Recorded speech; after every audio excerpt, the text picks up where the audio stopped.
Good morning. You are now listening to the Morning Buzz here on 90.3 WMSC Upper Montclair, except it is the Friday edition. Thank God it's Friday. Am I right? I am your host, Lara Ziccadi, and I have a great group of people here today. For the first time ever, I'm proud to announce Nicole Passero as my co-host. Oh yeah. And we also have our sportscaster, Ben Tomaszewski, Hello. and Amin Ali, our newscaster. Hey. Thank you guys for listening so far today, and good morning. I hope if you're commuting, you're gonna have an easy commute today. I hope I'll manifest for you. But we have a lot to talk about today. We're going to be talking about presidents and vice presidents keeping classified documents. We also have some updates regarding the 5 former Memphis police officers incident, along with some flu season news. Yeah, we're out of flu season, I think. I hope. Again, we're going to manifest, and we have a lot more to talk about. But before we get into any of that good stuff, I mean, we're going to use the term good stuff lightly. We got a lot of hard news. Before we get into any of that, we do have a wonderful news update to get to. So, Amina, whenever you are ready, the floor is yours. Thank you. So, starting with national news, Georgia Governor Brian Kemp declared a state of emergency yesterday and activated 1,000 National Guard troops in response to ongoing violent protests in downtown Atlanta following a shooting last week near a controversial future law enforcement training site in which a Georgia state trooper was wounded and a man was killed.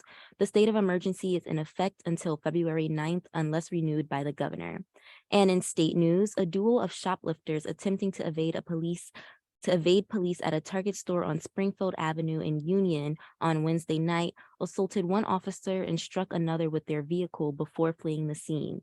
Jeffkins Ivan Budo, 26 of Weatherford, Oklahoma, then exited the car and assaulted one of the officers before fleeing on foot.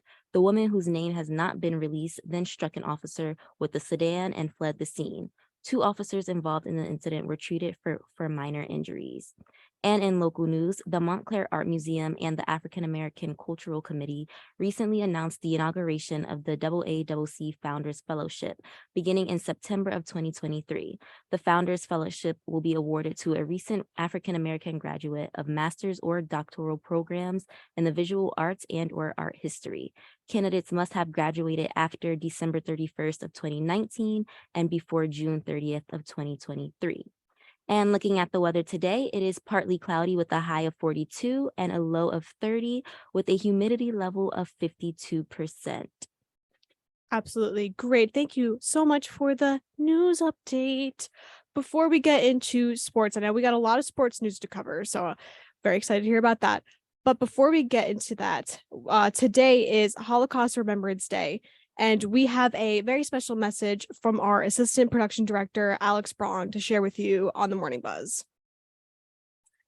January 27 marks the anniversary of the liberation of Auschwitz, the largest concentration camp complex where over 1.1 million people died, approximately 90% of which were Jews. As the number of living Holocaust survivors dwindle, so does the amount of people educated about the atrocities. A common phrase surrounding the Holocaust is never again. Our global community can never again allow the atrocities to dehumanize people and turn a blind eye to hate and violence. We must remember what happened in order to prevent its recurrence. While we can look to the Holocaust as a thing of the past, its lingering effects are incredibly present. Holocaust denial still exists today. The best way to combat Holocaust denial is to educate yourself and those around you about the Holocaust and modern-day anti-Semitism. But only with continued support and learning can we truly say never again. Again, a very special thank you to Alex Braun for making that piece for us this morning. Now it is time for some sports. Yes. Good morning, everyone, and happy Friday. I'm Ben Tomaszewski, and I'm going to be updating you on some sports. So starting with the NBA, the Brooklyn Nets and the New York Knicks were in action on Thursday night, as the Nets hosted the Detroit Pistons and the Knicks visited TD Garden to face the first-place Boston Celtics. The Nets lost 130 to 122, and the Knicks won in overtime 120 to 117. Tomorrow, the Knicks and Nets face off against each other in the Subway Series of basketball. Tip-off is at 5:30 p.m. Eastern Time. Moving over to hockey, the Devils look to extend their win streak as they took a trip to Nashville to face the Predators. Unfortunately, they lost by a score of 6-4. The Devils are next in action tonight as they visit the Dallas Stars. The New York Rangers also play tonight as they host the Vegas Golden Knights. And Islanders fans, I didn't forget about you. They host the Detroit Red Wings tonight and look to snap their 6-game losing streak. This weekend is a big weekend for sports, particularly football, as the two winners of the football games this Sunday will not only be crowned champions of their conference, but move on to the big game on February 12th. The San Francisco 49ers visit the Philadelphia Eagles for the NFC Championship, kicking off at 3 p.m. Eastern Time on Sunday. Then right after, the Cincinnati Bengals do battle against the Kansas City Chiefs for the AFC title, starting at 6:30 p.m. Eastern Time. These games are bound to be amazing, so don't be afraid to kick back and watch some football on Sunday. To wrap up, yesterday was 3 years since the passing of Kobe and Gigi Bryant, as well as the others we lost in that accident. I just wanted to send my thoughts and prayers to everyone who was affected. They're all dearly missed. Have a great weekend. Back to you, Lara. Thank you, Ben. I gotta say, shout out to my mom, big 49ers fan. She was telling me last night, she's like, "Are you gonna mention the championships tomorrow morning?" And I said, "That's why we have Ben, our sportscaster." So thank you for that. I'm actually very excited and I'm looking forward to who's gonna actually win for the 49ers and the Eagles, just because we do have a lot of Philly fans. We do have a lot of South Jersey peeps from around this area. So this is gonna be a very interesting game. But we are going to get into our top news for today. And we have a lovely article from the New York Times. And it says, the headline is, I'm not even kidding you, quote, "Good morning. The U.S. government classifies tens of millions of documents each year. And experts say this practice is excessive. Classified documents keep turning up in the homes of former presidents and vice presidents. First, law enforcement found hundreds of, it's 7 a.m. on a Friday. According to the New York Times, President Biden aides recently gave back classified documents that were found in his home and office, dating to his time as vice president and also as senator. Last week, Mike Pence's aides found classified documents in his home as well. After all these discoveries, the National Archives asked former presidents and vice presidents yesterday to look through their personal records for any documents that should not be there. The three cases have important differences. Notably, Trump resisted efforts to retrieve the documents, while Biden and Pence returned them voluntarily. But they have all raised the public's awareness of what has long been a government phenomenon. According to the Associated Press, current and former officials at all levels discover and turn over classified documents several times a year. And I actually kind of find this very interesting, and I wanted to open the floor up because I don't know why now it's coming up. I just feel like former presidents and vice presidents have gotten away with this for such a long time, and it's just like, oh yeah, those documents, yeah, I need them back. Like, why do you have them? And I'm so curious, and I want to know what exactly those documents are, because there's only so much we can report and speculate, and here we are speculating, but I just want to know, like, what are those documents about and why do you need them? Yeah, I feel like it's here they're saying how important they are and how much they need to be protected, and the fact that Donald Trump isn't giving them back voluntarily, I feel like there's always drama around that. Donald is gatekeeping. Yeah, he wants to keep those documents in his little house. Nicole, I just think he wants his little trinkets. Yeah, I think he does. I don't know why. I feel like he has like a shrine dedicated to his time in office. Honestly, like, just has like a locker, just all his things, like a little memory box. Here's the thing for my trinkets.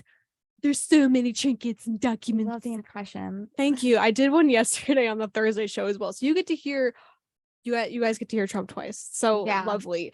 But it's really interesting because I just feel the need, like, you don't really need to have such sensitive information in your personal homes. I mean, I feel like, and even in your personal office.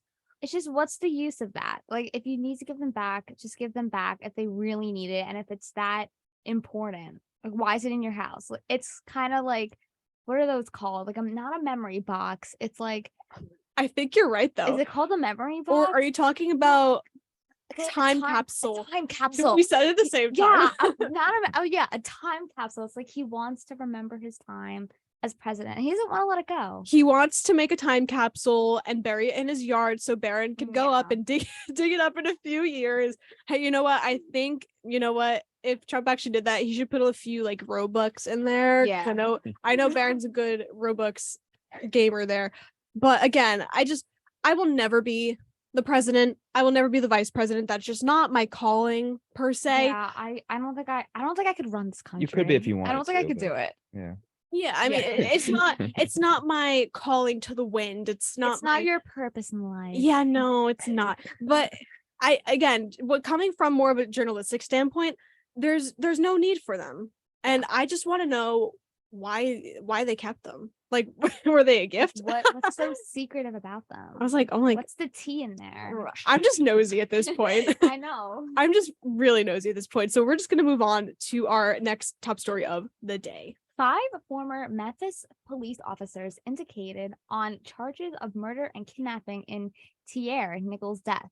5 former Memphis police officers who were fired for their actions during the arrest of Tyre Nichols earlier this month were indicted on charges including murder and kidnapping. The former officers have each been charged with second-degree murder, aggravated assault, 2 charges of aggravated kidnapping, 2 charges of official misconduct, and 1 charge of official oppression. The criminal charges come about 3 weeks after Nichols, a 29-year-old Black man, was hospitalized after a traffic stop and confrontation with Memphis police that family attorneys have called a savage beating. Nichols died from his injuries on January 10th, 3 days after the arrest. I'm not going to say too much about this, but I would like to send prayers to the family. But as Definitely. those former officers should get charged, and I'm glad that he has some sort of justice that has been given to him, and that's all I can pretty much report on that. And we're going to be moving on to another top story of the day. Top Islamic State leader has been killed on a U.S. raid in Somalia. A risky military ground raid by U.S. Special Operations Forces on a cave complex in northern Somalia on Wednesday night. They have killed Bilal al-Sudani, a top leader and organizer with the Islamic State. Officials say President Joe Biden has authorized the raid earlier this week after conferring with his national security team. Defense Secretary Lloyd Austin said in a statement, quote, on January 15th, on orders from the president, the U.S. military conducted an assault operation in northern Somalia that resulted in the death of a number of ISIS members, including Bilal al-Sudani, an ISIS leader in Somalia and key facilitator for ISIS's global network. We have also some news from our news show, MSU Newsroom. So according to CNN, there have been more shootings than days so far this year. But our news director, Hannah Cox, sat down with the executive director of the Gun Violence Archive, Mark Bryant. Here on the Morning Buzz, we have a little teaser and a little clip of what's to come later today.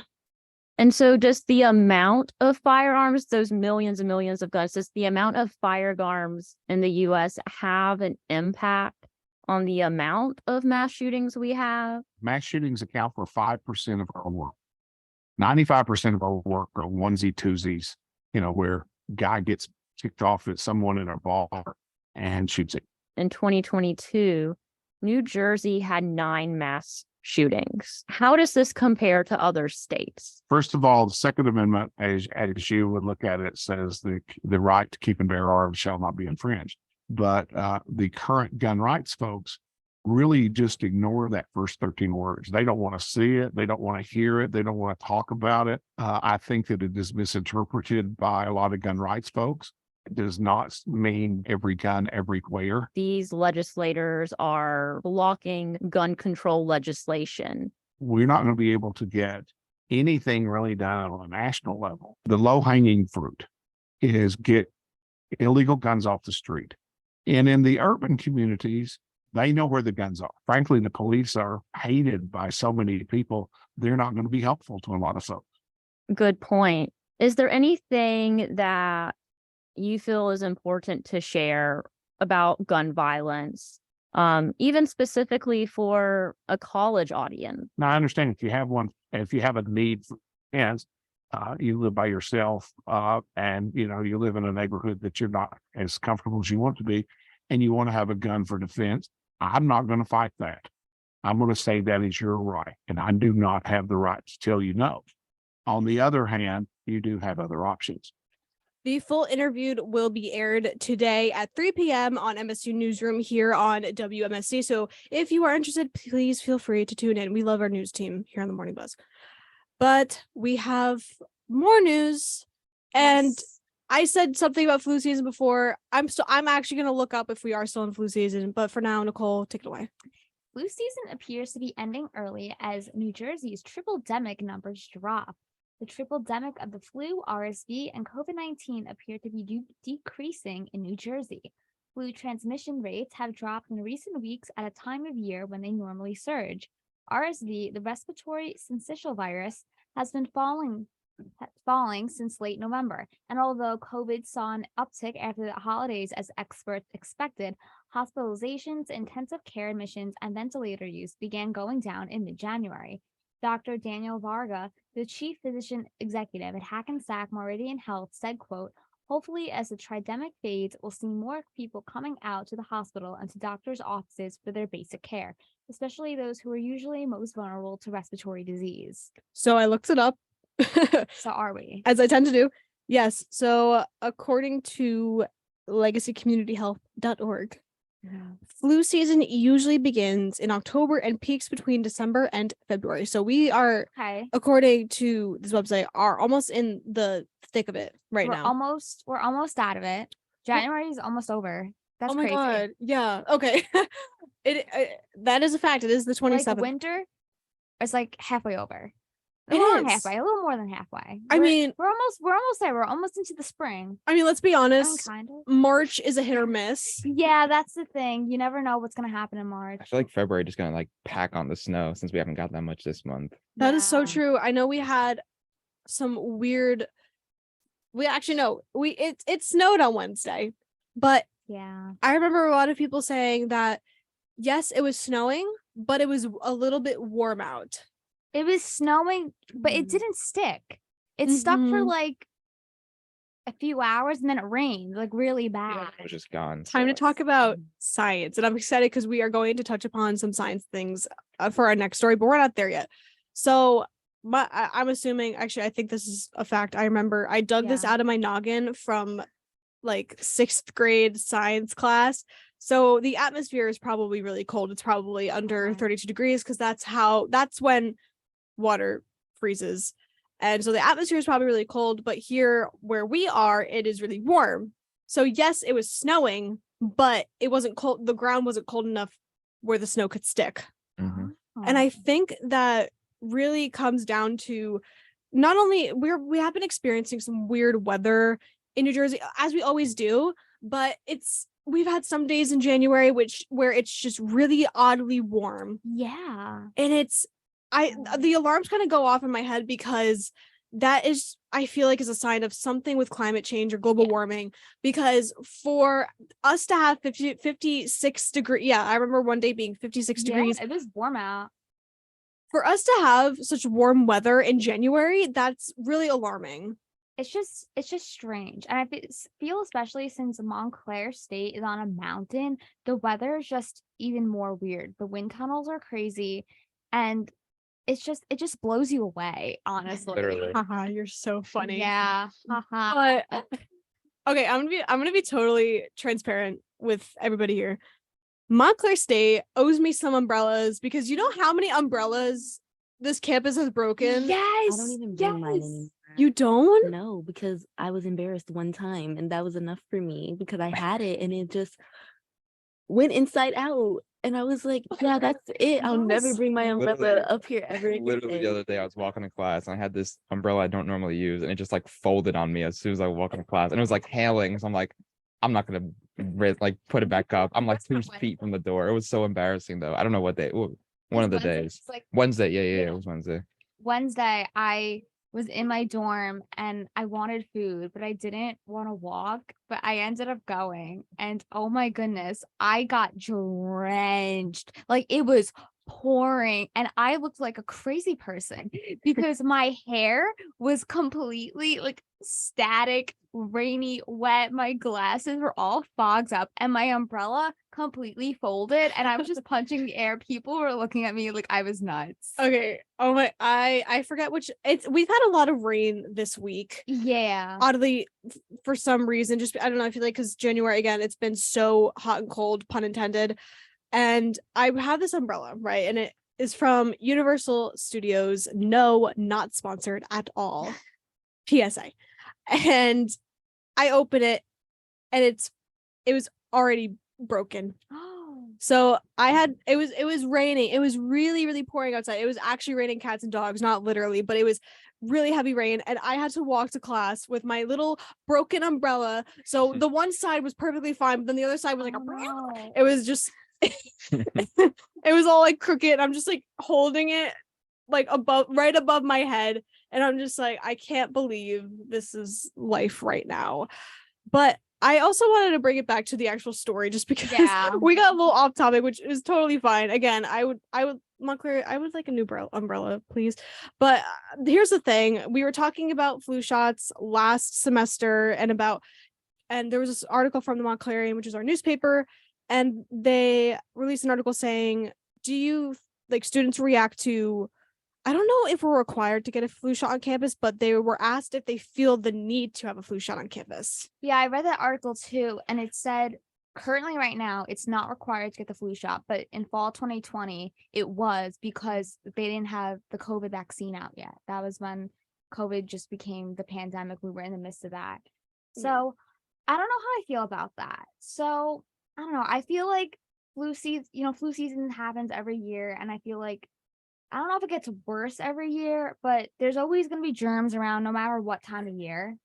As long as you really keep yourself safe, that's the most Exactly. important thing. And I feel like we do all need to use common sense. Like, I think we should have been washing our hands before the pandemic. Okay. I'm so glad you brought that up because I just want to talk. Who didn't know how to wash their hands? Come on. I have my wet ones everywhere I go. My wet wipes are my best friend. I get them for Christmas. I get them for my birthday. It's the best gift in the world. That makes so much sense for you. Like, not just knowing you on air, but also off air. I'm just like, that's really just Nicole. Yeah. I have them in my bag right now. Your bag. My bag. I couldn't help it. She's from Staten Island. Yeah. I was gonna say something. Oh, yesterday on the Morning Buzz, the Thursday crew reported on I think it was some sort of, I'm actually gonna try to pull it up, but it was some sort of article about the COVID vaccine might become the quote unquote new flu vaccine where you get it every year, which was very interesting to me. I can see that because there's so many variants of COVID that it's just like there's gonna be like 10 boosters by like the end of the year. Exactly. And that's why it's like I think it should be every year, like the flu shot, because it's just new every year. Yeah, and COVID's not going away for like a while. It's not. And actually, I have the headline. It says, quote, FDA proposes changing COVID-19 vaccine strategy to mirror the annual flu shot. And I really feel like they should do this only because, like you said, Nicole, there's a lot of variants, a lot of things to keep up with. So if this is going to help keep us safe and it's going to help keep our family and friends safe, I'm 100% all for it. And I know, like, I don't know, it really makes me upset because there's this whole political stigma around the COVID vaccine. Oh yeah. Just because I feel like it came at a time in our country where it was so divided, and don't get me wrong, we still are divided, but it really separated the political parties and the ideologic, systems, like whatever. And it's something to keep us safe. And why are we getting all up in arms about this? Yeah. So PSA, please get vaccinated. It is so important. And I guess we're just going to keep writing out flu season and seeing how it goes. I'm going to keep an eye out on the stats for February. Yeah. Because according to that website, the highest ranking month was February. So really? Yeah. Wow. I know. I thought it was more December. December's the second highest. Okay. Followed by March and January at a tie for third place. Funnily enough. Wow. Yeah, I got my flu shot in August. I got my flu shot in like October, I think, or November. We found sometime in the fall. In October. That's why I love fall. I'm trying to really find this folder on our system right now. But we are going, I can't find it. You guys, I can't read today. We're going to go on a very short break and we will see you in a little bit. We're going to let all that news digest and marinate in our brain. So we will be right back. Hello? You told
Hi, Facebook. I apologize.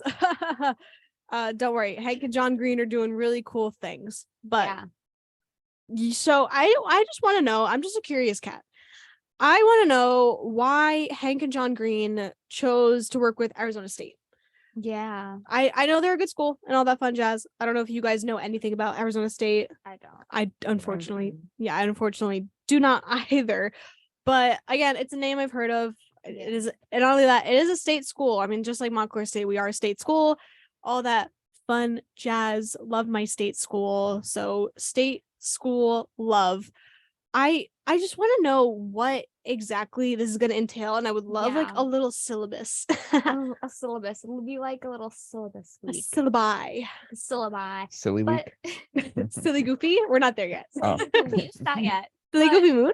I wonder how this plays out. Like, I wonder. So, do you sit and you just watch a YouTube video and it's like a lecture? I guess That's what I'm assuming. I think so. I'm looking more into it, and it is reminding me of some sort of master class. I don't know if you guys know master classes. Mhm. Cool. No. It's a sort of website where I know a lot of actors, actresses, celebrities, directors, where like kind of like well-known successful people Okay. or not successful people, because Andrew Tate had a class a Really? master class. Oh I my think he did. gosh. Please don't quote me on that, but I'm pretty sure he did. So it's just people teaching people how to do things just online.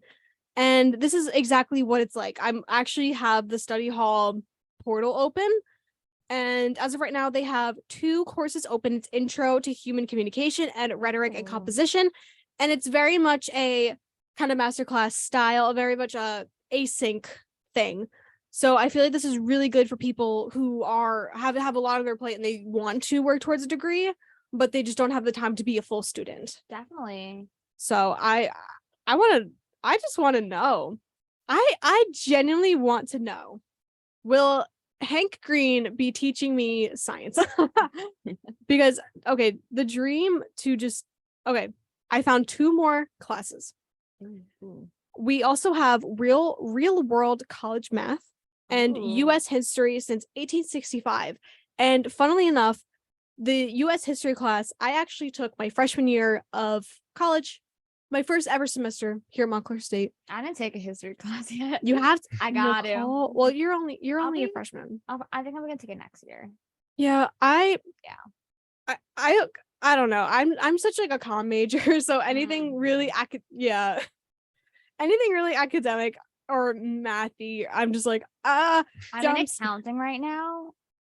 why'd you do that to yourself? I have to take it for my major. It's like required. Like I Oh. can't take any other math but accounting. I'm sitting there and I'm like, I can't do this. Like, So- I'm like, oh my god. For context, Nicole has actually changed her major from journalism to hospitality and did. tourism. Oh. Yeah. I actually took that's a lie. I dropped out of the hospitality class I was supposed to take. Really? What class? Hospitality and tourism.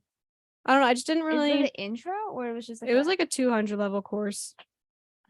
I'm taking 2 hospitality courses. The intro, like the industry perspective, and leisure and recreation. It's just really funny because when Yeah. you told me you were changing your major, I don't know what. I Are was you gonna tell me, Lara? I was thinking, wow, it must have been such a low-key pain to switch from the College of the Arts to something completely different. Yeah, because College of the Arts, I'm not gonna say it's easy. It's just it's art. You know, School of Business. That's is a like, lie. No, I'm just kidding. Well, it's not art. It's not just art. It's the art. Yes. Yeah. It's the arts. And business is more academic. But I'm not a big it's like I can handle academics, but I'm not a good like nursing student. Like I can't do that. Nursing. I I'm can't sorry. do nursing. I can't do law, like all of Props- that. Props to any Yeah, like, nursing if you law do it, majors. Good for you. Just not for me.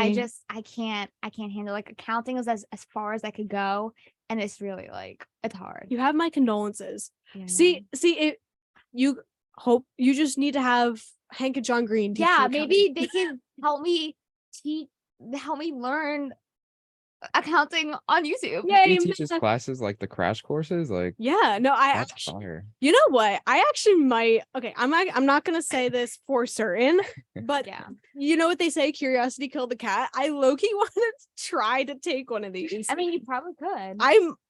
If I report back next week about an update, you will know. But if I don't, I didn't do it. She didn't do it. We have some more news to get to. Yes, we do. Oh, so much news. 3 people treated during filming of real-life Squid Game, but Netflix denies any serious injury. Netflix has confirmed that 3 people have received medical treatment during the filming for a real-life Squid Game show. The streaming giant has denied that anyone suffered serious injury and has said that medics were on set at all times. Netflix announced last year that it was launching Squid Game: The Challenge as a reality competition series based on its smash hit drama. For context, Squid Game is a fictional South Korean series in which contestants compete in a series of schoolyard games that will kill them if they lose. Squid Game: The Challenge is set to offer the largest cash prize in reality TV history, $4.56 million to one of its 456 competitors. Okay, I said this before we came on air. Did whoever made this, I feel like they missed the mark of the point of Squid Game. Yeah, so I am not really familiar with the show. I've watched the first episode last year once.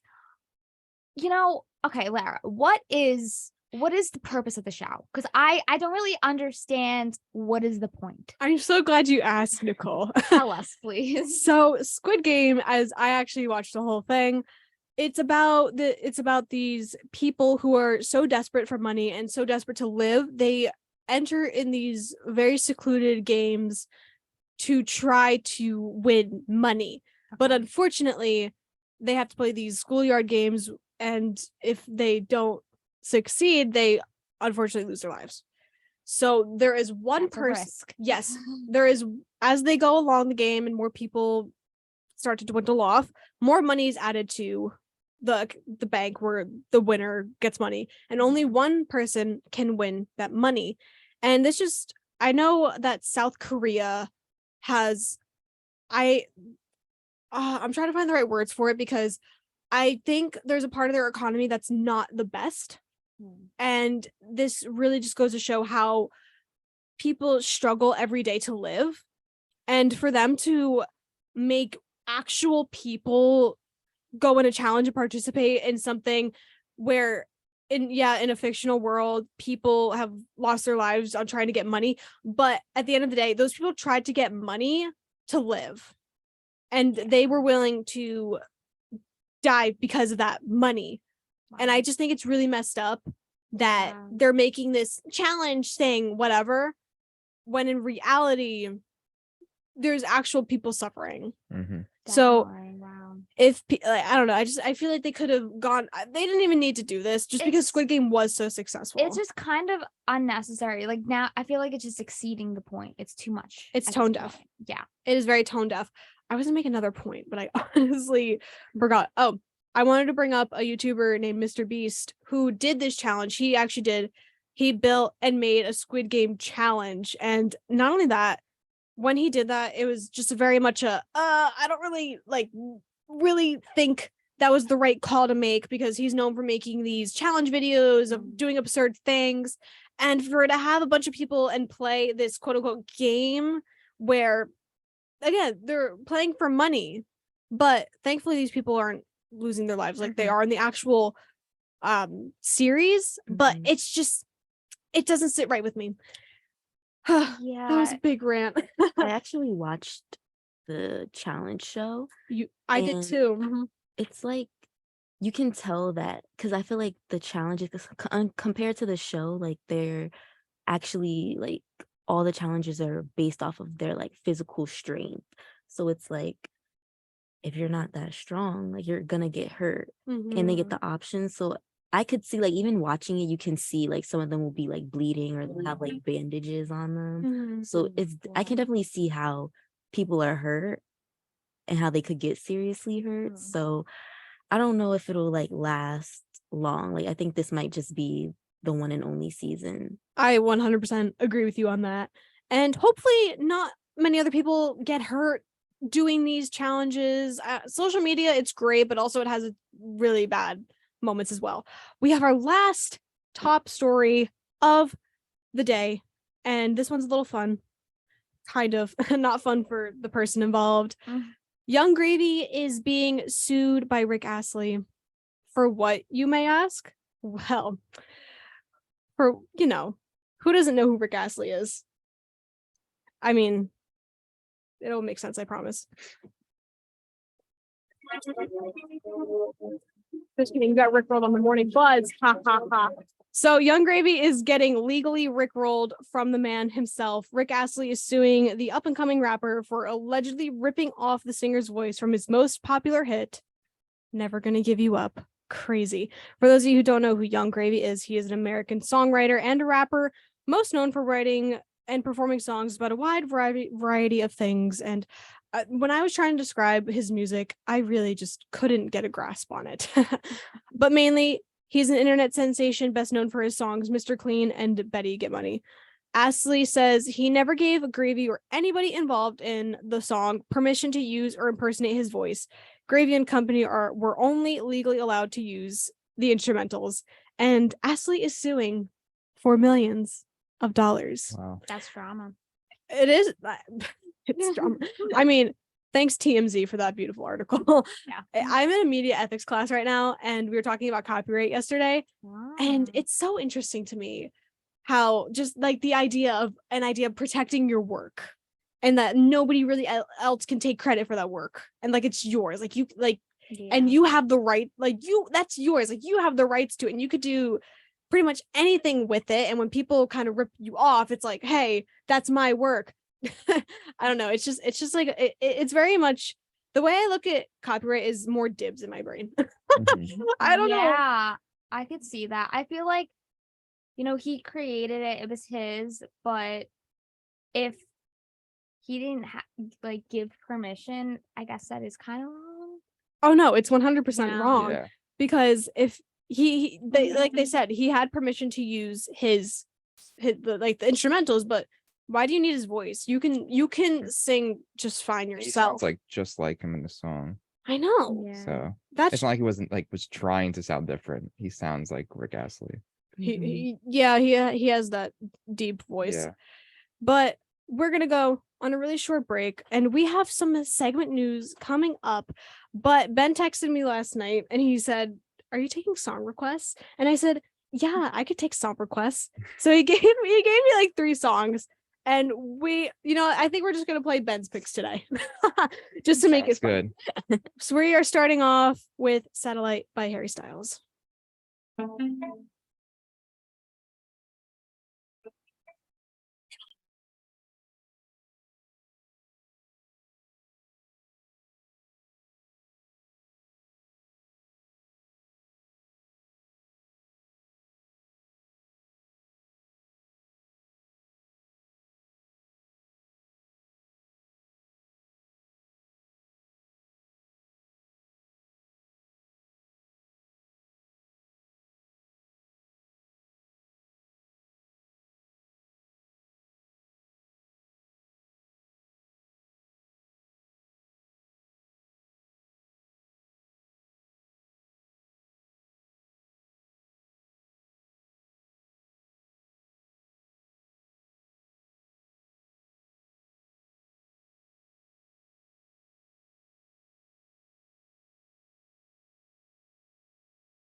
Welcome back on the Morning Buzz.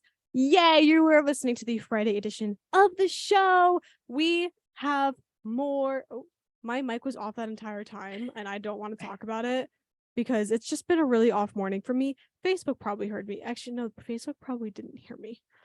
It's been quite a week, ladies, gents, and peeps, but we do have some entertainment news. Hi, Ben. Whenever. Hello.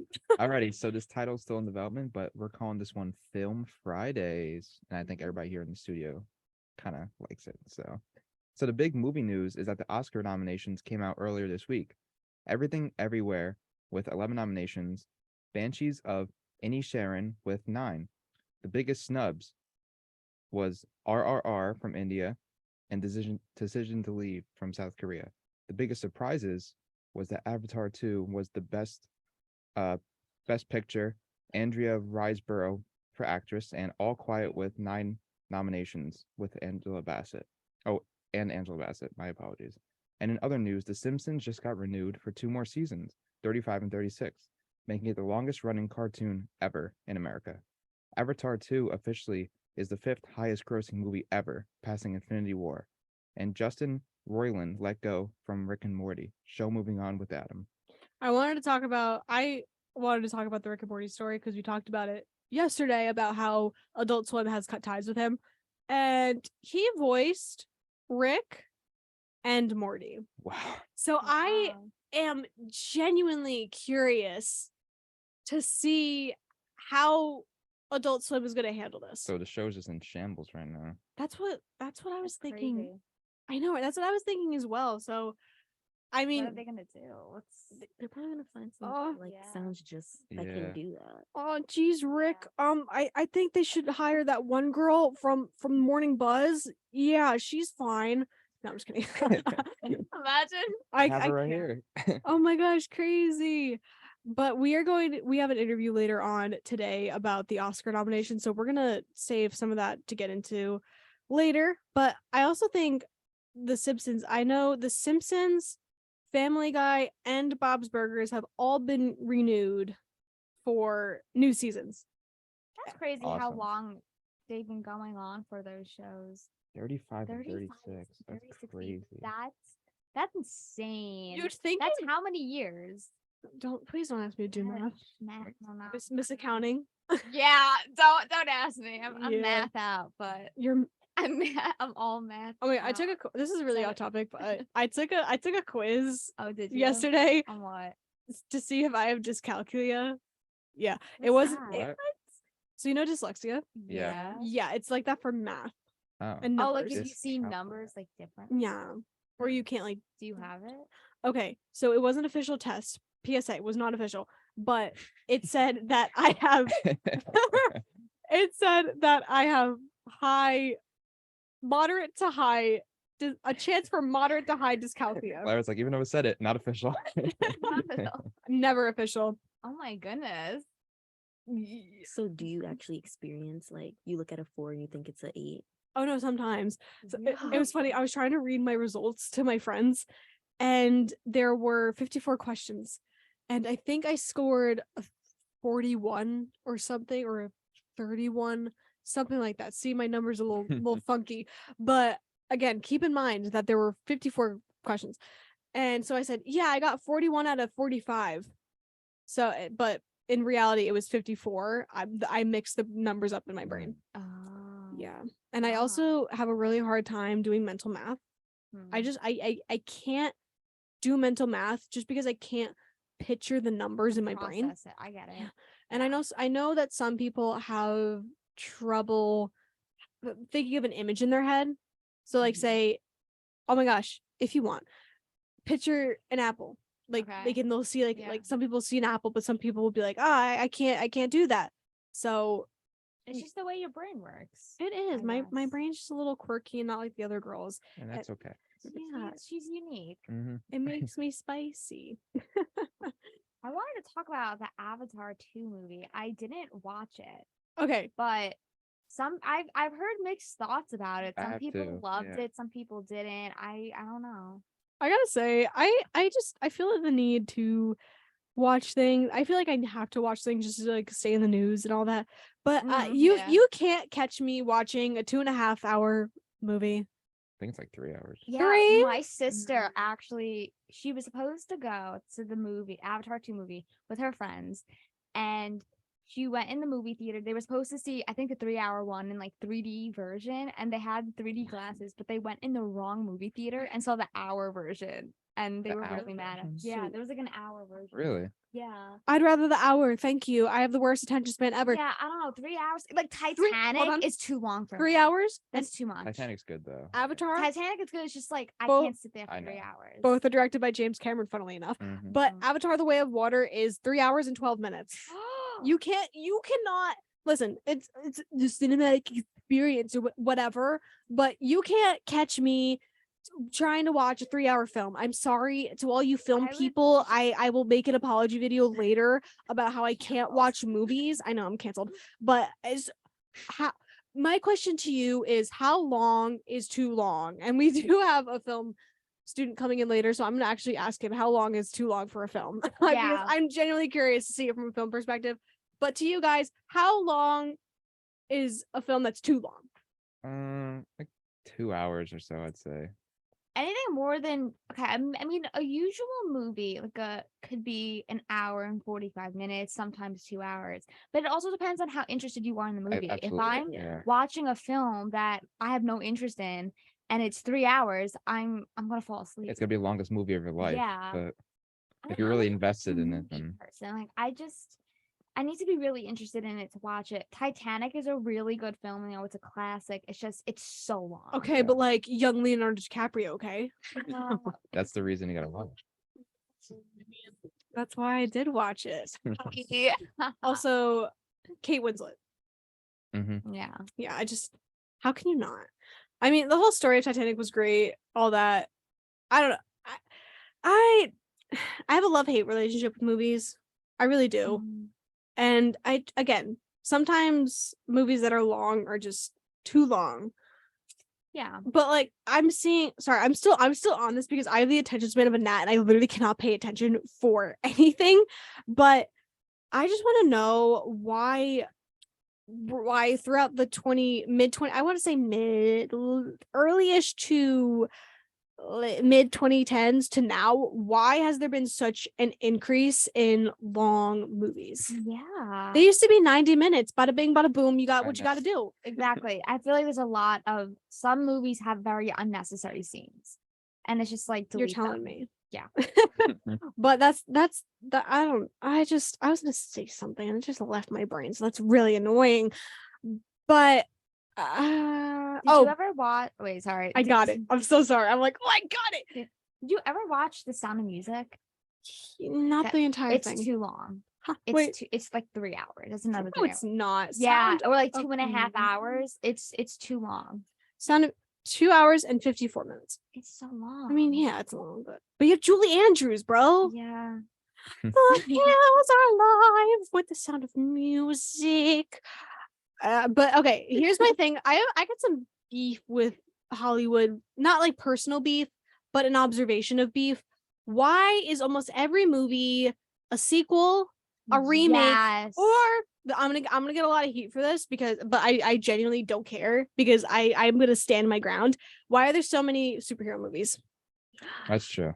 I've tried getting into Marvel, and I do think Marvel is good. It's just I don't have time to watch all those movies. It's like it's like watching all those movies is like a class. The only Marvel movie I stand is Black Panther. I mean, now they're making a movie for like every character, so Every- it's yeah. like And sequels there's so many, especially Disney. They're doing a lot of It's sequels. like I don't care, and I know you just want money, but no, you're not gonna get my It's money. just sometimes I think directors don't know when to now it's time to end. They James- don't want to end it. They want to be in a little time capsule like Donald Trump and his little document.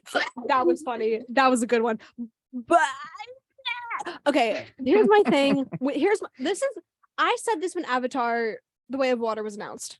Why after 10, how many years has it been? I don't know. 11. Why after 11 years of releasing the first Avatar, you're making another one? Just all And of a and not sudden. only that, you're making 3 more. You're like overall the series is gonna have 5 movies, but like why? See, I don't. I didn't know it was gonna have 5. that's Yeah. crazy. Like, what can they possibly be about? How much more can they enhance the storyline? I mean, I kind of do understand why James Cameron is the director is kind of doing it, Okay. because I think it's such a big world that he wanted to explore a little bit more. I can understand that. And again, I have to watch the movie for myself because I'm feeling like an absolute hypocrite right now. But I just want to know. There's nothing. I don't know. I just feel like Hollywood has lost the passion to make a movie just because they want to make Like a movie. the originality. Yeah. Just it's more so just like, let's just throw on a sequel. If they Here- have no other ideas. Yeah. You guys who just walked in the studio, our assistant producer Victor Muniz Rosa. Hello, how you doing? I can't with the Avatar slander. You know, I'm a big Avatar fan. I'm Uh, sure it's a great And you know, series. you guys were saying, because why did it take so long? Because they didn't have the technology for the movies. Avatar, But they didn't bro. have the technology to make a movie underwater with CGI, bro. That's why they're doing it now. They're doing it now here on 90.3 WMSC Upper Montclair. Oh, I would love to see that. I would Yeah. love to be one of the blue people. Oh, wait. Okay. We'll have to hit up our video production director, Kelly Moore, to make an Avatar video. You ever see The Way of the Water? Oh, That would be amazing. lore. We can record it in the rec center. We could. Oh, I don't think well, Hey, they let Florence Pugh in. Like, why wouldn't they let my MSU students? my wife was here and I didn't know. And I'm really upset about it. Yeah, me too. I didn't know. I found out on the Instagram and just opened it and they're like, Florence Pugh was at Montclair State University filming for I whatever. swam in that pool. I can say I swam in the same pool as Florence Pugh. I feel like the pool is just really cold. It is. Yeah. It's a pool. It has cold water. Yeah. That's very true. Plus germs. Germs. That's true. PSA, please get vaccinated. Yes, that's good. That's good. Yay. Oh my God. It is hour 2 of the morning buzz. Yes. So you already know it is indeed messy hour. Messy hour. Messy hour as our the Victor just turned the lights off in the Oh. studio and It's dramatic effect. I was kind of living for the vibe, but we can't. Facebook has to see our lovely faces. Hi, Facebook. Yeah. So Shout out to Linda and Jody. and Gabby's mom, Beth. Oh yeah, his mom. Yeah, we shouting out everybody, but we have a lot to talk about for hour 2. We have an interview coming up at 8:15. We're also going to be doing MSU confessions. I'm so excited. I bonked my mic. We're going to talk about MSU confessions and also some weird news because Microsoft is making some changes to their Xbox and some people, spoiler alert, Republicans are not happy about it, but you're going to have to stay tuned for that. But for now, we must start off with our news update. Amina, are you ready? Like better than ever. Par. All right. So in national news, Georgia Governor Brian Kemp declared a state of emergency yesterday and activated 1,000 National Guard troops in response to ongoing violent protests in downtown Atlanta following a shooting last week near a controversial future law enforcement training site in which a Georgia state trooper was wounded and a man was killed. The state of emergency is in effect until February 9th unless renewed by the governor. And in state news, a duo of shoplifters attempting to evade police at a Target store on Springfield Avenue in Union on Wednesday night assaulted one officer and struck another with their vehicle before fleeing the scene. Jeffkins Eigman Budu, 26 of Weatherford, Oklahoma, exited his car and assaulted one of the officers before fleeing on foot. The woman, whose name has not been released, then struck an officer with the sedan and fled the scene. 2 officers involved in the incident were treated for minor injuries. And in local news, the Montclair Art Museum and the African American Culture Committee recently announced the inauguration of the AACC Founders Fellowship. Beginning in September of 2023, the Founders Fellowship will be awarded to a recent African American graduate of master's or doctoral programs in visual arts and or art history. Candidates must be graduated after December 31st, 2019 and before June 30th of 2023. And looking at your weather for this weekend, it will be partly cloudy tomorrow with a high of 49 and a low of 34. And Sunday, it'll be cloudy with a high of 49 and a low of 37. We again some wacky New Jersey weather for some new wacky New Jersey peeps, except for Nicole. She's in New York. She's in New York because no one opens the door. 4 nights of New York. That Wow, was wow. great, Lara. Pop off. Thank you. Oh my gosh, Wendy Williams. You need to be a voice actor. I tried. No one hired me. But Did I you did actually try. Yeah, I did. Oh wait, really? Actually, I didn't try hard. I tried, but Okay. I didn't put my whole soul into it. But you know what? Maybe I just have an undiscovered passion where I should just be a voice actor. I think so. I got I think you should try again. maybe I will. Eventually one day. I will keep you updated next week on the buzz if I make any progress. But now we have some sports updates. Oh my Ooh, gosh, I'm sorry. I excited. bonked my mic too. Good morning, excited. everyone. I'm Ben Tomaszewski, and this is sports. Starting with the NBA, the Brooklyn Nets and the New York Knicks were in action on Thursday night as the Nets hosted the Detroit Pistons and the Knicks visited TD Garden to face the first place Boston Celtics.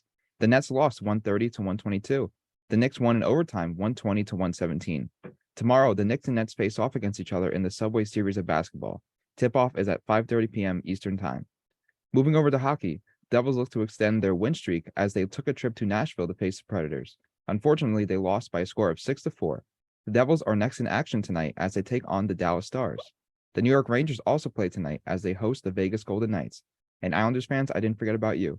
They host the Detroit Red Wings tonight and look to snap their 6-game losing streak. This weekend is a big weekend for sports, particularly football, as the two winners of the football games this Sunday will not only be crowned champions of their conference, but move on to the big game on February 12th. The San Francisco 49ers visit the Philadelphia Eagles for the NFC Championship, kicking off at 3 p.m. Eastern Time. Then, right after, the Cincinnati Bengals look to roar in Kansas City as they take on the Chiefs for the AFC title, starting at 6:30 p.m. Eastern Time. These games are bound to be amazing, so don't be afraid to kick back, relax, and watch some football this Sunday. To wrap up, yesterday was 3 years since the passing of Kobe and Gigi Bryant, as well as the others we lost in that accident. I just wanted to send my thoughts and prayers to everyone who was affected. They are all dearly missed. Have a great weekend. Back to you, Lara. Sports. We're getting closer and closer to the big game. Mhm. It's Exciting. I can feel it in my bones. I want to see Rihanna.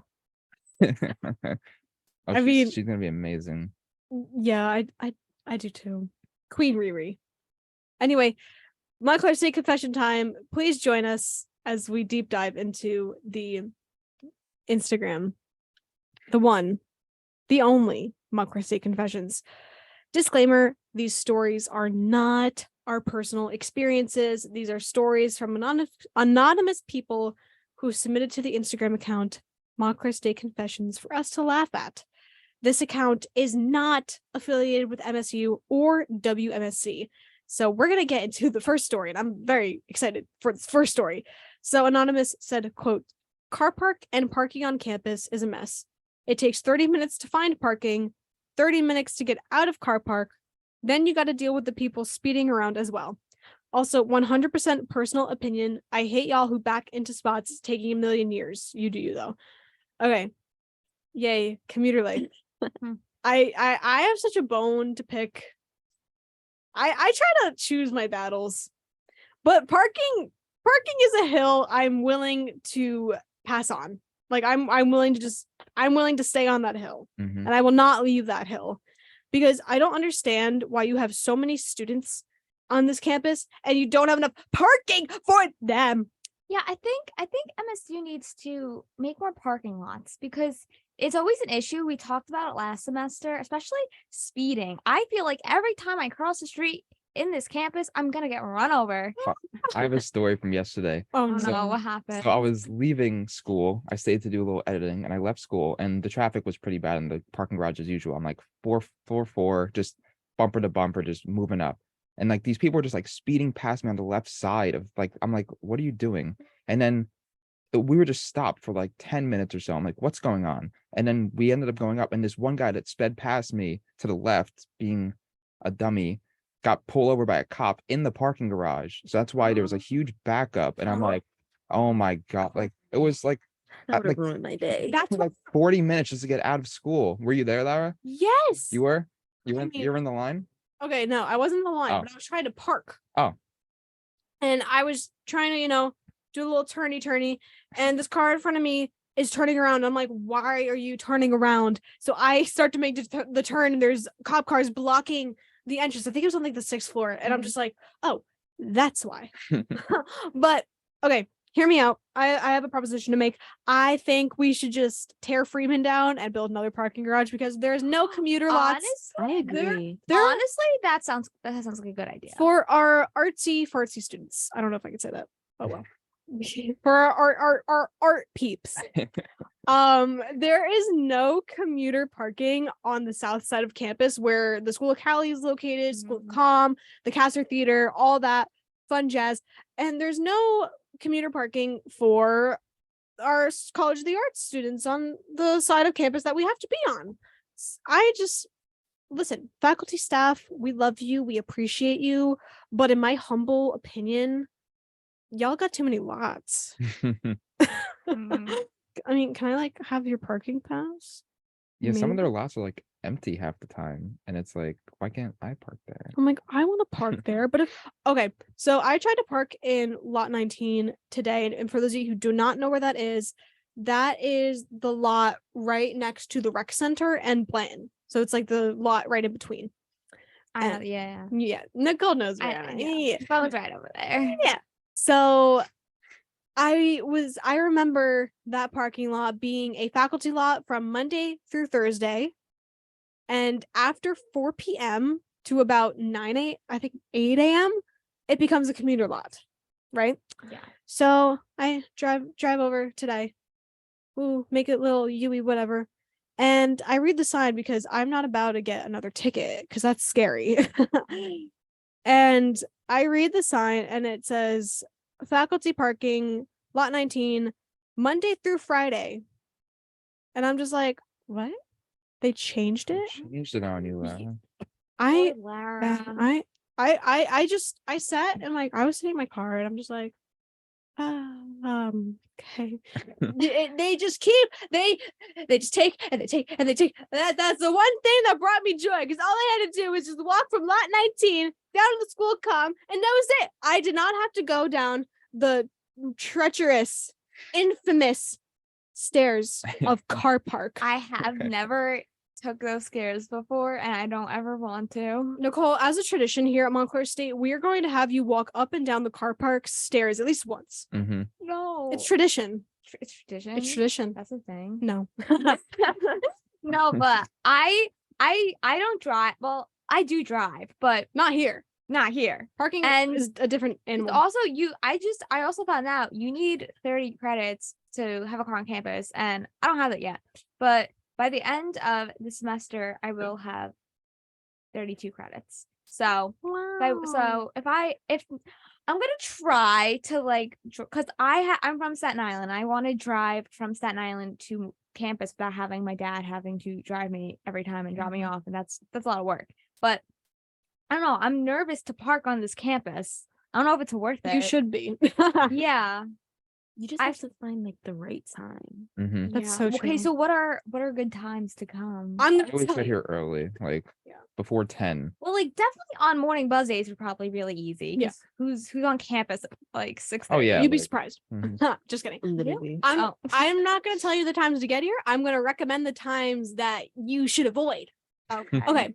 I would 100% avoid around 8:30 to like 11:30 Okay. because that's your 9 a.m. your 9 a.m.s, your 11 a.m.s, all that. That's when I always get to school. Yeah, it's kind of a pain, isn't it? Or is it just me? Mm, It depends. Like the closer you get to 10 o'clock, the worse it gets. I agree. But But not if too bad. but if you have my patience, yeah, you're gonna you're gonna want to avoid it. Yeah, I don't have patience in a car. I don't ever. Yeah, no. But yeah.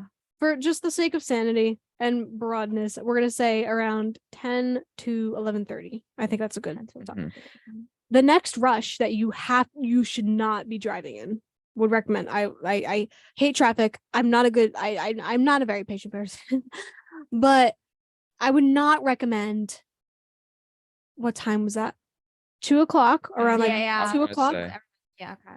I would avoid 2 to like 3, and then I would avoid 5 to 8. Yeah, Yeah, because 'cause everybody it's gets out of 5:30 class, to I feel like 8. at 2.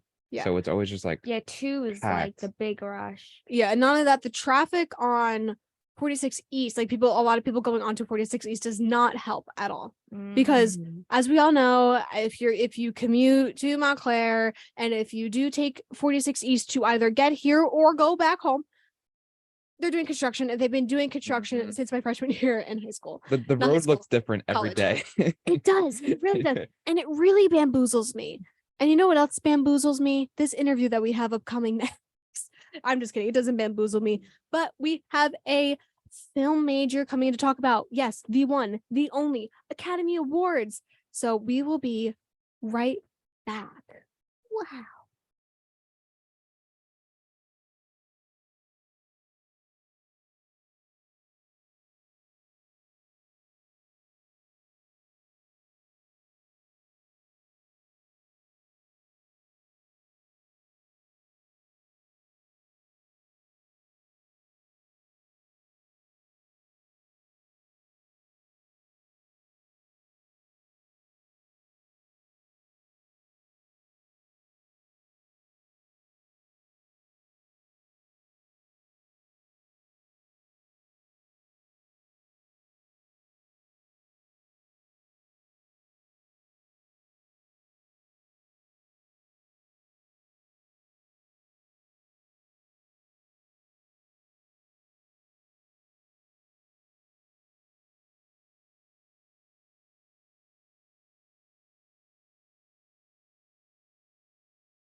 Welcome back on the Morning Buzz.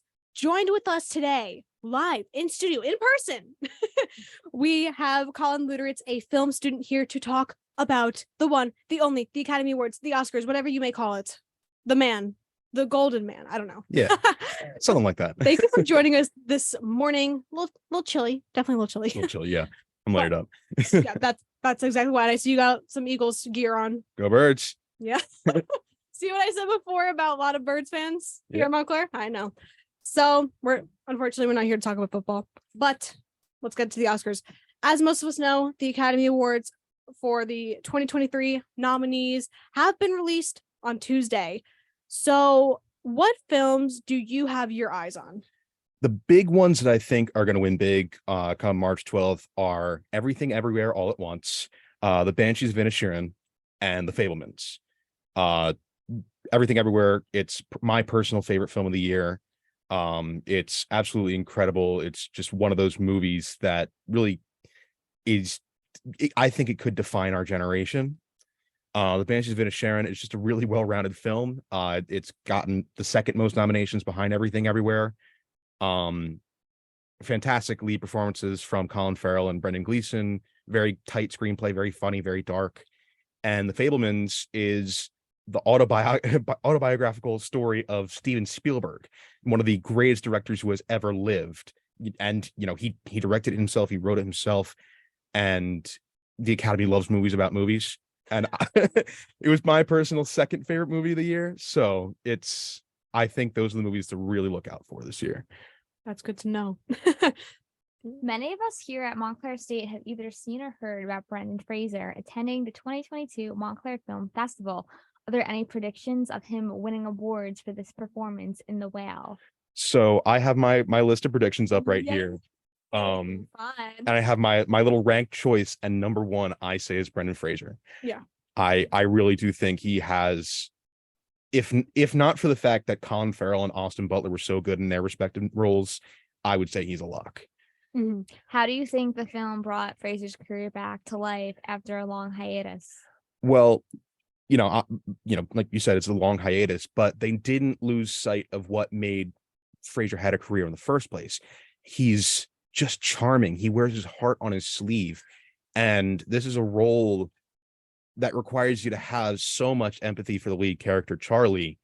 And casting Brendan Fraser in that role, he has more depth than you think. But, Fraser just lets you in. He has those big blue eyes and just so much soul in every word he speaks. So you never doubt for a second that this is someone that I should care about. This is someone I should love. And I don't think they could have done it with anyone but Fraser. I honestly love how you said they didn't lose sight of his career anywhere. Like they always just had him in mind. They didn't really look at it as like a quote unquote hiatus, how like the question was. And they just saw him and they saw him in that role. And I really like how you answered that a lot. Thank you. So we were talking, I don't know if you heard, but a while ago we were talking about Avatar, The Way of Water. We were quite slanderous, as I would say. Well, if anyone here reads the Montclarian, you'll see that I actually wrote a piece about Avatar and its sequel that just came out.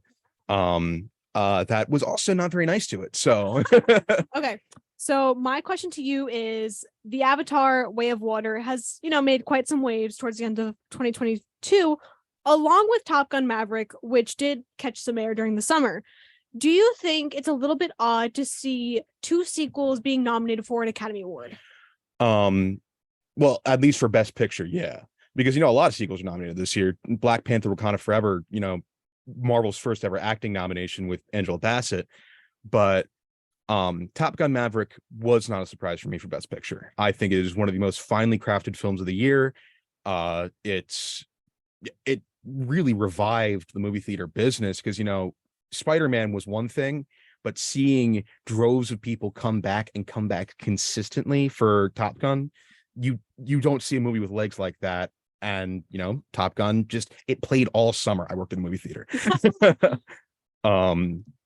Avatar, I think, is surprising with the Best Picture nomination, if for no other reason that it got nominated for very little else. It got nominees for Best Sound, Best Visual Effects, and Best Production Design. Those three, I'm not going to discount the importance of those three in a film, but those three nominations, those three qualities are not what make a movie the best picture of the year. Yeah, and I do agree with you on that, especially I feel like because Avatar was so visually beautiful. And I also didn't really know that it wasn't nominated for a lot of other things because when the nominations were released, I was like, Avatar's on there? It's funny because like you're mentioning other films like Elvis and Everything Everywhere, but my mind was focused to Avatar. Yeah. Really? So I think it was just a little bit odd. And I also kind of wanted to ask like a little on the fly question about Austin Butler in Elvis. Like how do you think his performance is going to carry out for the awards? So this one's actually a little difficult. I've seen many of the films nominated, but weirdly enough, I have not seen Elvis. I have not had the nearly 3 hours that it takes to sit down and watch that movie. However, just looking at, Oscar history, the Oscars really love when an actor plays a musician, especially when an actor sings when they play a musician. Yep. There's some notable exceptions, like Taron Egerton did not get the love he deserved for Rocket Man, but Freddie Mercury, Rami Malek won for Freddie Mercury in 2018 in a fantastic year. You gave it to Rami Malek for Bohemian Rhapsody. I guess they did. I also wanted to say I actually read an article last night about the Oscars as we all do. Yeah. But I remember reading something along the lines of both Marilyn Monroe and Elvis haven't really been nominated for anything, any movie performances, but two actors who have played those consecutive people are nominated for something. So what do you think about that? That's interesting. Mm-hmm. Blonde in particular is a very interesting case because, Best Actress is Blonde's only nomination. Blonde was in the news cycle a lot when it first released. I believe it came out in late September because it is one of the most misogynist piece of trash that I've ever seen in my life. It is surreal. Andrew Dominic, Who Hurt You? It's really bad. Anna de Armas is fantastic in it. She's fantastic in pretty much everything she does. But I think that Best Actress was just such a lock for one of the two leads, which I'll get into in a minute, but that they just kind of filled it in and they're like, okay, this is a terrible movie, but we'll throw her a bone. She didn't get a nomination for Knives Out. She didn't get a nomination for Blade Runner. We'll throw her a bone. I guess that's how it is. And I like what you said about the leads. Let's get to that. What's going on? There are every acting category, save for one, I think is very lopsided this year. Best Actor, I think, is basically a lock for Brendan Fraser. If not him, Colin Farrell. Best Actress is the same way. I think it's Michelle Yeoh first up, Cate Blanchett second up, and if anyone else wins, it'll be a huge upset. Supporting Actor, I've never seen more filler in a category in my life because that is Ke Huy Quan's award. Ke Huy Quan's. I messed up the pronunciation. That is his to win. He has been nominated for 30 something awards for Best Supporting Actor, and he's won every single one. The only one who I see having a slight sliver of a chance of slipping in is Brendan Gleeson. The only acting category that really interests me that it could go any way is Best Supporting Actress. Angela Bassett, I think, is the front runner. She gave a powerhouse performance in Black Panther: Wakanda Forever. And it's obviously a very culturally important performance with the passing of Chadwick Boseman and just how important Black Panther is as a cultural touchstone. But, Carrie Condon was amazing that Banshees of Inisherin. Both Stephanie Hsu and Jamie Lee Curtis were amazing in Everything Everywhere All at Once. And there's one more nominee. Hong Chow in The Whale. Incredible performance, goes toe-to-toe with Brendan Fraser for the best performance in that film. And Jamie Lee Curtis is my personal second pick, not because I think she gave the second best performance of the year, but because she's been in the industry for so long and has never gotten a nomination. So I think that this could be her year to win, but also Angela Bassett has only ever gotten one nomination and 0 wins. So same way. It sounds like it sounds like whoever does end up winning supporting actress, it sounds like it's well deserved. Anyone in that category deserves to win. Everyone in that category deserves to win. Yeah. And I've also I'm like all excited. I'm like, ooh, but I don't know if we've touched upon best or was it best original screenplay or best original motion picture. So what are you thinking? Best Picture. If I were to choose what I think should win, Everything Everywhere All at Once. Mhm. Best movie of the year by far. If what I think will win, I mean, nominations alone, Everything Everywhere is the most nominated film, but that doesn't always translate. You know, The Irishman got 10 nominations a couple years ago and didn't win anything. Mhm.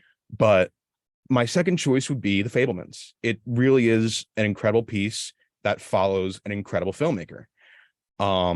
And best original screenplay, I would say first choice, Banshees of Inisherin. Second choice, Everything Everywhere All at Once. It's definitely going to be interesting, and I definitely hope that we do some coverage here on the station.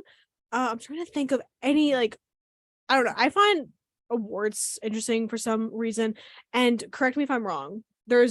I'm not 100% sure what other awards is upcoming next right now, or if there are any nominations that have been released. This is the grand poobah. This is the end of the end of the road here. That's what I was thinking too. Yeah. So the Golden Globes already happened, but they're kind of irrelevant. But No shade, it's okay. full shade. Yeah, that's fine. Last but not least, since we are a radio station, what are your predictions for best original song and score? Best original song. It was funny because I listened to all the nominees while I was walking here from Blanton. My number one choice is "Lift Me Up" from Black Panther Wakanda Forever. That's a mouthful. I think that, obviously cultural touchstone, like I said, it's the most understated of the nominees, but it's beautiful in simplicity and just really encapsulates both that entire film and the feeling of grief and rebuilding from the death of Chadwick Boseman. Second choice, Hold My Hand from Top Gun Maverick. Obviously, Top Gun's getting a lot of love. Lady Gaga has an amazing vocal performance in that song, and it's very well produced. It's a great hit. It's the love theme from that movie. It ties in very well. And I don't think it's gonna win, but I have to give a shout out to Natu Natu from RRR. I just have a note in here. I have number 1 Black Panther, number 2 Hold My Hand, and then RRR, Natu Natu, John Goes Crazy.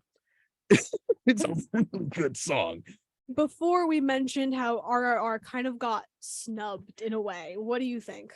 So that's for best foreign film. That's not on the Academy because every country chooses what's going to get submitted for their pick. Because it's not the filmmakers that win; it's the country. And India, for whatever reason, was like, no, we're not going to submit the best movie of the year for best foreign film. Why would we do that? And so it got snubbed. I also think Decision to Leave got snubbed pretty heavily for that category. And Best Picture was always going to be a long shot just because it has been an incredible year for films. I think it should have gotten in over Avatar: The Way of Water. I mean, I feel like anything should have gotten in over Avatar: The Way of Water. Loki, just a little bit. Yeah. I have a ranking of every movie of the year. I can think of 40 movies that are better than Avatar: The Way of Water. What was your? I'm just so curious. Since you said your top ranking movies of 2022, what's your top 5? My top 5, Everything Everywhere All at Once, number 1. The Fablemans at 2. Decision to Leave at number 3. Tar at number 4, and Glass Onion at number 5. Which Glass Onion only got, I think, 1 or 2 nominations, one being for best adapted screenplay. I think it has a good shot at that. Yeah, which I thought was kind of odd. I feel like, because, correct me if I'm wrong, I feel like Knives Out got a lot of attention from 2019. No, it actually only got the 1 nomination, original screenplay. Because maybe it was probably social media, because I've been hearing all about, like, oh my god, Knives Out is so good, XYZ, and I'm just like, what? It deserved more, I'll say that. I believe you on that, definitely. But the Oscars take place March 12th of this year, and that's going to be here before we know it, which is absolutely insane. Yeah, I got to get my party ready. Well, enjoy getting your party plans together. Thank you so much for joining us. Thank you so much for having me. Of course. We're going to go to a very short break here in the Morning Buzz, but we will be right back, and we'll be right back with probably some more MSU confessions, because I'm not done ranting about parking, because parking makes me angry.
D. Welcome back to the Morning Buzz here on WMSC. We had some good Oscar news. Ooh, it's a lich. But like I said, I'm still not done picking a bone with parking. No, I'm just kidding. I'm kind of over the parking for now. I'm fine. I promise. Yeah, I think we need to move on to the next confession. Yeah, what's the Lara. next Let's- one, Nicole? Let's move on. Okay, so anonymous said, quote, y'all, men and boys need to stop referring to women and girls as females. I can tell you right now, the majority of girls find that as a major ick. I mean, It's icky. it as a woman. Yeah. Yeah, it's icky.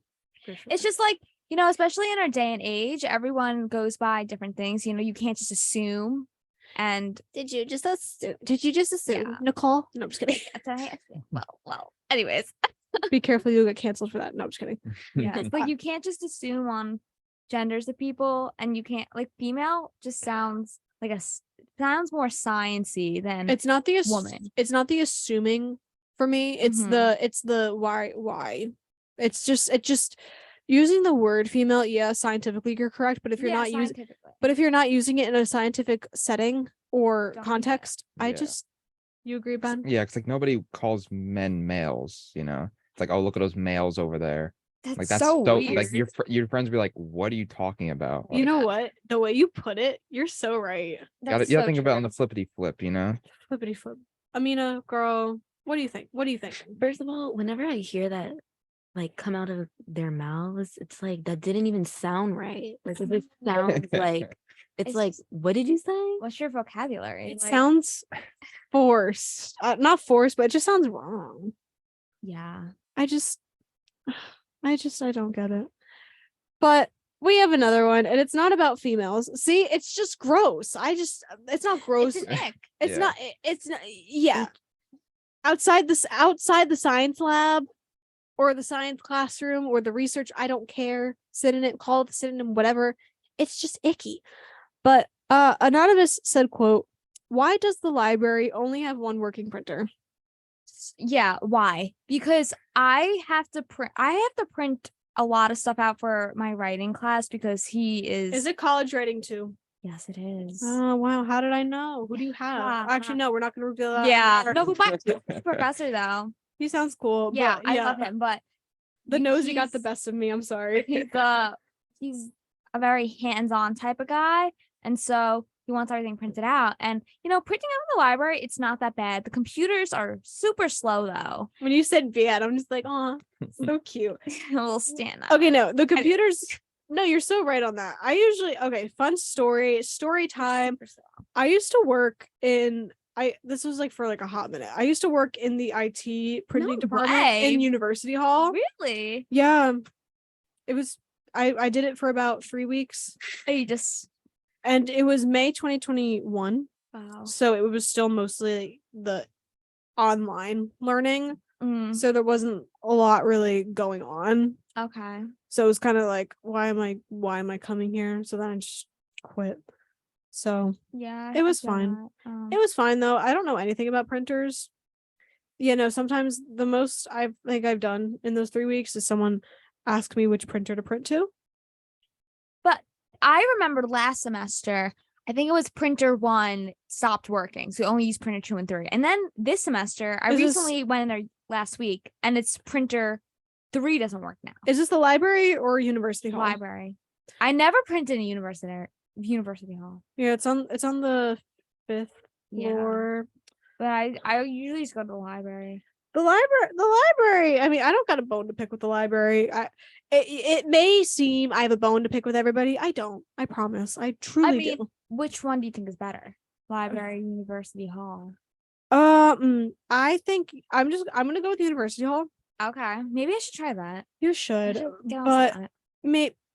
report back to us if you try it again. I will. But I don't know. There's more computers and there's more printers, and the library only has laptops to print from. And I've noticed that they're just really slow. And don't get me wrong, the desktops in University Hall are kind of slow, but it's not a Dell laptop in the library, and there's only one of them, and that's scary. But you know what? We get to print a lot of print work for a semester. Yeah. It's weird. The way we're allowed to print things here at Montclair is a little strange because we get like an amount and Mhm. we get to like use that up basically. I don't know how much is each page. I think it's like 5 cents. Yeah, and like you get $40 each semester. It's so weird. So I think someone did the math, and for you to use up that entire amount, it would be you would have to print like 10,000 pages, I think. Okay, well, I mean, I don't think anyone really print out 1,000 pages. But like, no, I have to print out my screenplay. No, I'm kidding. The screenplay. My Yeah, maybe screenplay. the film majors have to. Shout out film majors. But we Yeah. have one more confession. Yeah, I do. I just had to say this. She doesn't even go here. That's because that's what I titled it. Yeah, I needed to say the title. Anyways, Duh. Anonymous said, quote, I don't go to this school, but a friend of mine does. Your lives are just entertaining. So I periodically visit this page to see how it's going. I love that. I Also, agree. someone did. I'm sorry to cut you off. Someone did the Okay. math for me. For that $40 worth of printing, you get 800 pages. Sorry, Ben. Please Oh, continue. wow. I Good was to also gonna know. say. What we Oh, actually, I was gonna say, I feel like our school has a lot of drama, so like I don't blame them. So wait, does this anonymous person mean they come to the school and watch the drama, or they just No. go on Instagram? They're just on the Instagram. They just come to school, sit They're in one of the expecting classrooms, and it's like someone just, watching, like, sitting on like the bench, just taking notes. Oh my gosh. What if okay. Okay. Speculation, of course. It's not this is what do I always say? A theory? A bus theory. A bus theory. This is a bus theory. So what if the account person that runs MSU Montclair State Confessions, because that's the whole username. What if the person who runs Montclair State Confessions doesn't even go here? That's insane. And people are just sending them confessions because Oh, it's Montclair. I feel like somebody did that before. Honestly, Someone started a random like page for honestly, a I school can and see people really were sending them confessions. It was like a high school. Honestly, anything goes nowadays. True. I Yeah. think this is one for my high school that I think requested to follow me. And I said, how did you find me? I don't have my high school in my bio. This Mhm. is scary. Mm. I don't like that. That means they knew you. I Whoever know. was behind that page knew you. I'm Oh, just that's so creepy. I'm just so popular. Oh my That's god. creepy. No, I'm just kidding. But no, I genuinely think that this again, I kind of believe the theory, low key. And that's just a theory, a buzz theory. We're gonna take a really short break here on the Morning Buzz, and it may be the morning, but as Ben requested this song, The Night Changes. This is Night Changes by One Direction.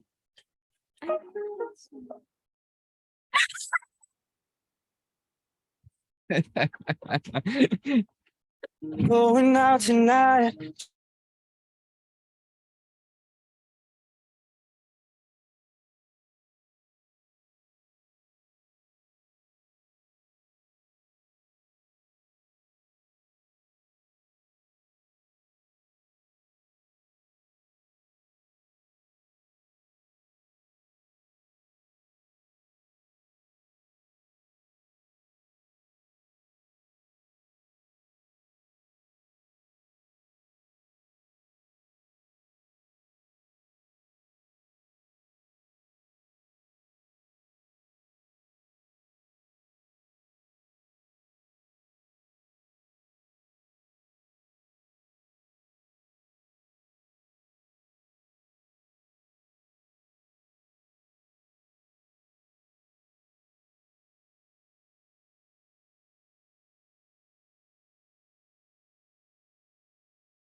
What's up, gamers? Welcome back to my channel, The Morning Buzz, here on WMSC. But you know what? You gamers gotta watch out because Microsoft is coming for your Xbox. Except not really. Microsoft has announced changes to its Xbox console settings that is to allow users to save more energy and reduce the carbon impact of their gaming system. It has been read or misread by Republican representatives and organizations as the woke barrage wanting to take your Xbox. In a bid to research its goal of being carbon negative, a zero waste company by 2030, Microsoft outlined 2 new changes to Xbox settings that happened on January 11th. The one, the only, the Senator Ted Cruz, Republican of Texas, tweeted, quote, first, I'm going to stand up and do a dramatic reading for you guys. He said, quote, he tweeted, quote, because Twitter, first, gas stoves, then your coffee, and now they're gunning for your Xbox. Yeah. I don't know why that was the most absolutely ridiculous reading. Yeah, I just wanted to say that. Anyway, we have more news. Oh, Yeah, you. Sorry. I thought we were. I don't know that. Nah. Really, that Unless you're a got- gamer. got- What's got up, to me, Lara. gamers? I'm Anyways, interesting. Ted Cruz can't play his Fortnite, bro. That was No shade to Fortnite. Ted Cruz is definitely a gamer if he said that. I feel like Ted Cruz is I don't know why. I feel like he's a PlayStation guy only because Xbox. Sorry, we are talking about this now. Only just because of the Xbox thing. I don't know. That's just me. He's like, are we talking about this? Or are we? yeah, no, we're talking. Oh about this. yeah. So I changed my mind. Oh yeah. I mean, I feel like okay. I'm not a gamer. You're not a gamer. I'm not a gamer. I'm not a You're gamer. not a gamer. You're a gamer. Sorry, I cannot help but make fun of some of the Lara, gamers of the community. Just become a voice actor. She's trying. I think yeah. Okay. Anyways, well, what I was gonna say about Microsoft and the Xbox and all this jazz was that I don't know. I feel like it is good that we're saving the environment because we talked about climate change before, and you know the atmosphere is just we need to, as humans, we need to protect our world that we live in, and I think by doing this it helps our environment. And yeah, I guess some gamers are kind of mad that Microsoft is coming for them, but also They're not really. yeah, but They're just yeah, taking not it- really. I don't know. I feel They like just they're just- take it to the extreme. they're taking it as a personal attack. yeah, and it's not a personal attack. It's we need our environment to be safe. Absolutely. Preach. Preach, queen. But yeah, So moving on to the next story. Pennsylvania State Police on the hunt for stolen $5 Pokemon card. Okay, I have to get ready for this. do you want me to? Do you want to? You Actually, have to do it. I don't know. I'm not a Pokemon. Do you want me to do it? person. You do Fine. it. Okay. Yeah, I think Lara needs I have to this do in the script. Who's that Pokemon? It's a Pikachu. It's Clefairy. No. Shout out to Vine. That was an old Vine. That was an old Vine. If any of you were confused. Anyways, 2022 was an incredible year for Pokemon cards, but for all the wrong reasons. Numerous card thefts plagued the community with some heists involving hundreds of thousands of dollars. Now, 2023 is kicking off with a bang as Franklin-based state police investigate the case of a stolen card with a price tag of $5. The man was seen hanging out by a batch of items labeled as $5 faves, but not much else is known about the incident or if he was working with an accomplice. The report doesn't state what card in question was stolen, but given its value, it's safe to assume it wasn't Logan Paul's Charizard or Illustrator Pikachu. Okay, so we have a script that we use for the Morning Buzz.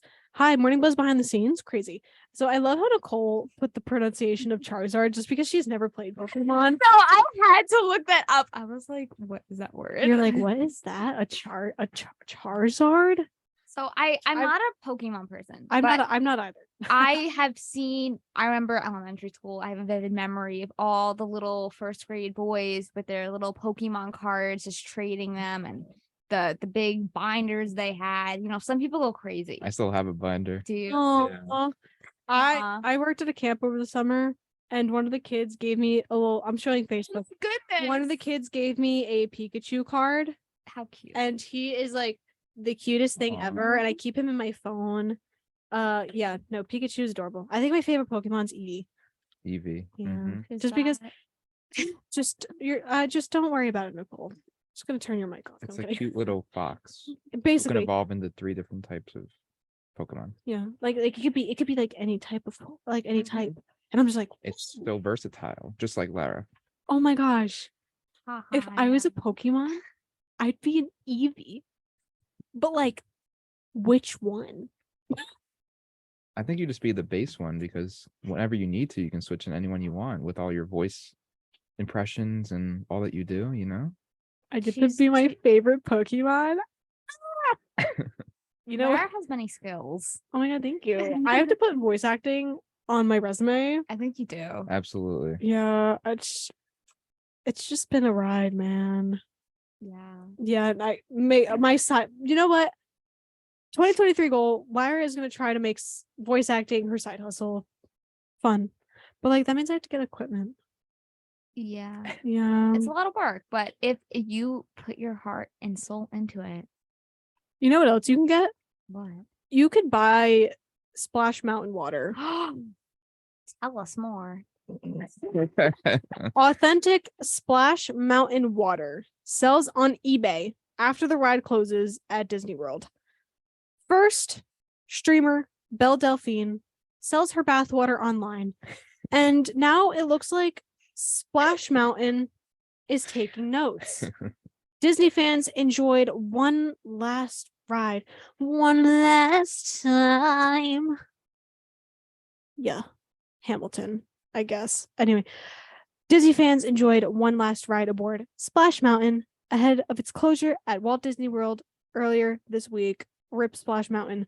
Some eBay sellers aimed to cash in on the somber moment by claiming to have water from the famous log ride. Multiple sellers on the e-commerce website are selling small quantities of, quote, genuine Splash Mountain water. Merchants claim that the water was collected during the ride's final ride. One listing, funnily enough, is asking for a whopping $1,000. Okay. Okay. Here's my thing. Disney adults. Nothing wrong with it. But why are we selling Splash Mountain water? It's just like, why? Like, what's the purpose You mean of that? you're not gonna get it and you're not gonna make a shrine to Splash Mountain because Splash Mountain is no more? What are with these time capsules today on Today's Morning theme Buzz? I don't know what's going on. Today's theme of the Morning Buzz is time capsule. Also, how do you actually get water on Splash Mountain? Do you like have a bucket and then you just like go on the ride? It's just like scoop, like I don't. Okay, in my brain, do you really want it that bad? I genuinely have so many questions that I want answered. But Same. my most logical question is they probably bring like little bottles, Okay. or And it's like, I'm going to sell this on eBay. Like they have a whole motivation to do What it. if I just sold a regular bottle of water though? That's the And thing, just what said if it was it's fake? Splash Mountain What if water. it's fake. It could be fake water. But We don't. technically, isn't Splash Mountain water rain? What if Because like when it rains, that water goes on, it fills that up. So It's I just- So just feel basically, I like, can get this for free, is what you're saying. okay, I feel like the water's dirty. Well, for sure. yeah. Like why Yeah, do all we want those dirty people- water to be sold? I Is just it that valuable? I have so many questions. Like, are they going to use it in a ritual to bring Splash Mountain back? I don't know. Also, there's what? Nothing. No, what were you gonna say? No, I was gonna say. I mean, yeah, the ride is closing, but it's becoming a Tiana ride, As like it Princess should and be. the Frog. You know what? As it And should be. you know, the concept is still the same. It's still a water ride. It's just different like, concept. but, like, So it's a Disney staple.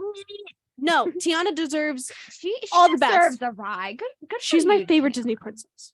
She deserves everything. We love She's my- Tiana. She's a hardworking, strong, independent woman. And that's what we need as princesses. Yes, that's what we have here on 90.3 WMSC Upper Montclair. We are big Tiana fans here in studio today. That has been the Friday edition of the Morning Buzz. You can catch us next week starting Monday from 7 a.m. to 9 a.m. Thank you for tuning in. And I hope you busy bees get some rest for your weekend because it is Friday. Have a good day.